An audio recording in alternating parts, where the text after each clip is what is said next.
السلام علیکم۔ ماں کی محبت ہمالیہ پہاڑ ہے جس کی بلندیوں کو کوئی ناپ نہیں سکتا۔ یہ وہ گہرا سمندر ہے جس کی گہرائیوں کا اندازہ کوئی نہیں لگا سکتا۔ ماں کی تعریف ایسی ہستی جو اپنے لیے دعا کرنا بھول سکتی ہے پر اپنی اولاد کے لیے دعا کرنا نہیں بھولتی، ماں کہلاتی ہے۔ ماں کو دیکھ کر مسکرایا کرو کیونکہ ہر کسی کے نصیب میں حج کرنا نہیں ہوتا۔ امی جان، اللہ تعالیٰ آپ کو ہمیشہ سلامت رکھے، آمین۔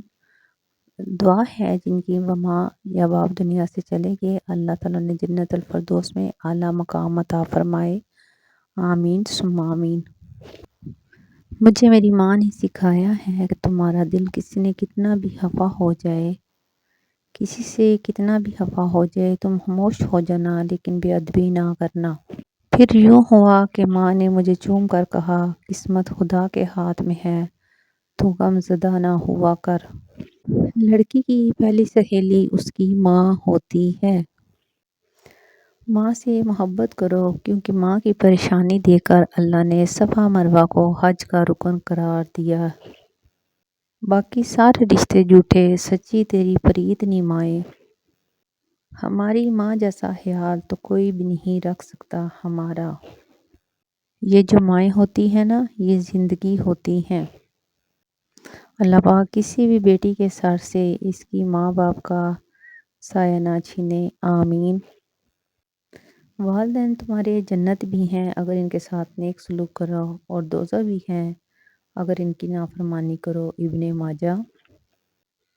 ماں تو بال بھی بکھیرنے نہیں دیتی اور یہ زندگی حالات بگاڑ دیتی ہے۔ جس طرح اس بچے کو یقین ہے کہ اس کی ماں اسے گرنے نہیں دے گی، اس طرح ہمیں 70 ماؤں سے بھی زیادہ پیار کرنے والے اپنے رب پر بھروسہ کرنا چاہیے۔ قدر کیجئے ان ہاتھوں کی جن ہاتھوں نے ہماری بنیادیں مضبوط کرتے کرتے اپنے ہاتھوں میں لاٹیاں پکڑ لی۔ اے اللہ پاک ہمارے دلوں کو نیک اور جائز تمناؤں کو پورا فرما، آمین ثم آمین۔ اللہ یہ سب کے حق میں دعا قبول فرما دینا، آمین۔ سورۃ مومن۔ وقال ربکم ادعونی استجب لکم۔ اور تمہارے رب کا فرمان ہے، مجھ سے دعا کرو میں تمہاری دعاؤں کو قبول کروں گا۔ اے اللہ سب کی پریشانیاں دور فرما کر دلی سکون عطا فرما دو نا۔ دل بے چین اور اداس کیوں؟ صرف مال کی کمی، ضروریات کی پورا نہ ہونے اور محبتوں کے چکر میں دل اداس نہیں ہوتے، بلکہ اللہ کے حق میں کمی کرنے سے، نمازیں چھوڑنے سے، جھوٹ بولنے سے، قرآن نہ پڑھنے سے، خیانت کرنے سے، یہاں تک کہ گانے سننے سے بھی دل کا سکون رخصت ہو جاتا ہے، ایک بنام سی بے چینی رہتی ہے۔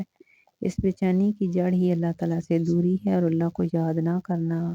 الا بذکر اللہ تطمئن القلوب۔ یاد رکھو صرف اللہ کے ذکر سے ہی دلوں کو اطمینان نصیب ہوتا ہے۔ دین پر عمل پیرا کریں، خوش رہیں، خوشیاں بانٹیں۔ رشتوں کو بچانے کے لیے خود کو ایک قدم پیچھے ہٹ جانا بزدلی نہیں، انسانیت ہے۔ بیٹی اور درخت، ایک بیٹی اور ایک درخت دونوں کا گھر میں ہونا ضروری ہے، کیونکہ درخت ہمیشہ دھوپ میں سایہ دیتا ہے اور بیٹی ہمیشہ درد میں ساتھ دیتی ہے۔ تھینک یو، بہت شکریہ۔ چینل کو سبسکرائب کیجئے، لائک کیجئے، کمنٹس کیجئے۔